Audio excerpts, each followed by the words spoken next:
excited na yung ating mga ka-Evi viewers. Sino ba si Miss Melay before maging producer ng mga movies and maging sa mga commercials and all kinds of visual contents? Well, basically, bago po ako naging producer in the industry, nagsimula ako sa pagiging PA. So, at that time, hindi po kasi ako nag-work eh. Hindi ako nag-work in a corporate setting. Wala akong job talaga na swelduhan before. So, I remember nung fresh from college, I was a broadcast communication student in UP.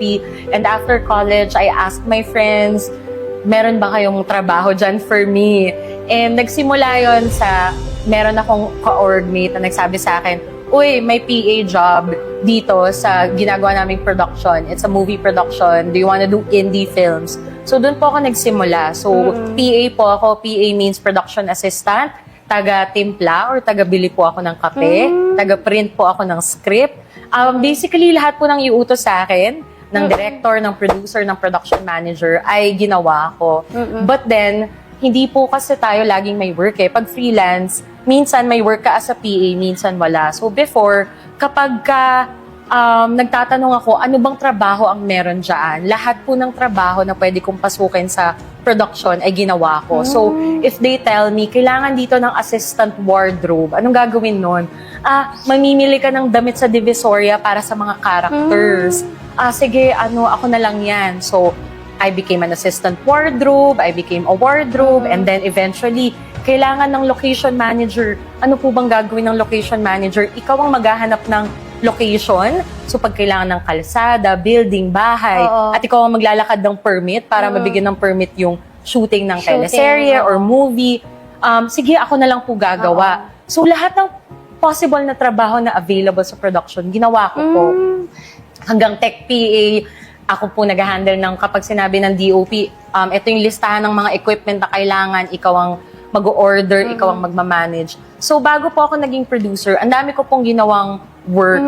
Kaya I feel like when I became a producer, ready ako for the job because I did almost everything and alam ko yung trabaho ng bawat isa. So, when I became a producer and I was tasked na, ito yung budget, ito yung kailangan mong pagkasyahin, alam ko kasi naging PA ako, naging wardrobe assistant ako, nagpunta ako sa Divisoria, namili ako ng mga props. Yun, namili ako ng mga damit. Alam ko yung presyo, alam ko paano pagkakasyahin to. Alam ko magkano equipment, mag-rent ng camera. So before, I feel like bumagay sa akin yung trabaho because I know a lot of people from the very bottom of positions to suppliers.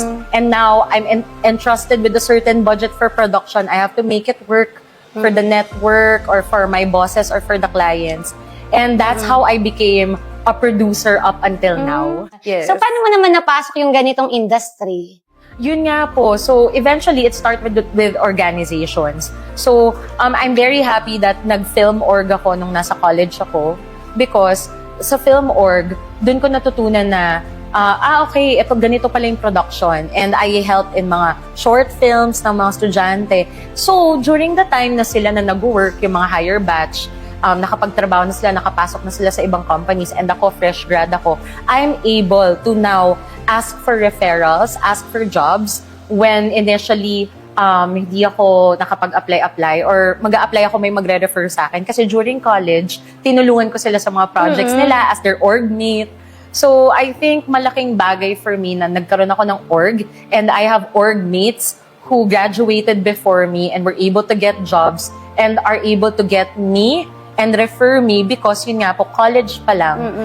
Tinrabaho ko na, parang tinanim ko na, nagtanim ka na as early as college para pag-graduate mo, may nagre-refer na sa'yo sa work. Actually, yun yung natutunan ko lately, yung magbigay ng value na parang wala kang hinihinging kapalit, pero in the right time, meron at meron kang makukuha. Na parang wala namang binabayad sa'yo sa organization, tama? Pero nung nakagraduate ka na, if there is an opportunity, may mga referrals. Yes, and actually po, before I started with everything, nag-indie filmmaking po talaga ako. And wala masyadong budget ang mga indie films. So if you guys have heard of Cinemalaya, Cine Filipino, Cinema One, may bibigay lang budget like 1 million to do the movie. And it's only, kasya lang siya para sa movie itself, movie expenses.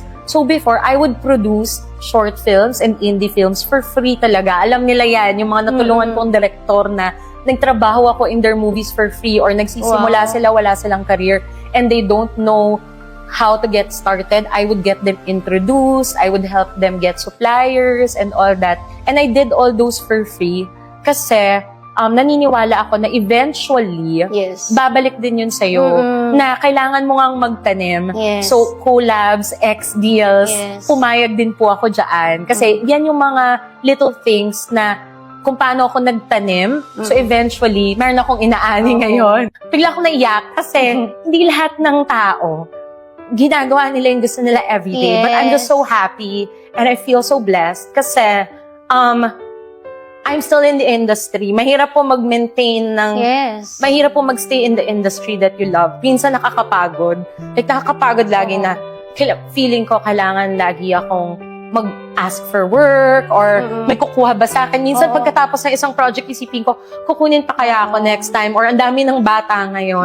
May na gusto rin mag-produce at magaling din naman na very talented ang mga kids these days.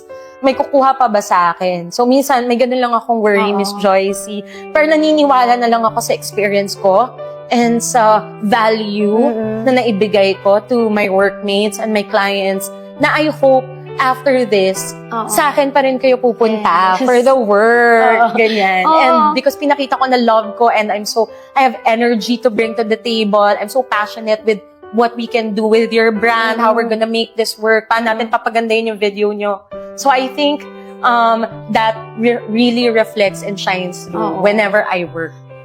Alam mo, ramdam na ramdam ko, Miss Mela, yung yung talagang fire na gusto mo talaga yung ginagawa mo and kaya ka nag-e-enjoy talaga and nakikita yung resulta. Kasi if hindi ka nag-e-enjoy, hindi ka magkakaroon ng magandang resulta. And being a freelancer, ang competition, grabe. Kaya nga, sabi ko kanina, kailangan i-market mo ang sarili mo. And right now, ang freelancer, parami na ng parami kasi karamihan ng mga Gen Z, gusto na lang nila mag-freelance. Exactly. Diba? Kasi ayaw nila nag-work ng 8 to 5 job.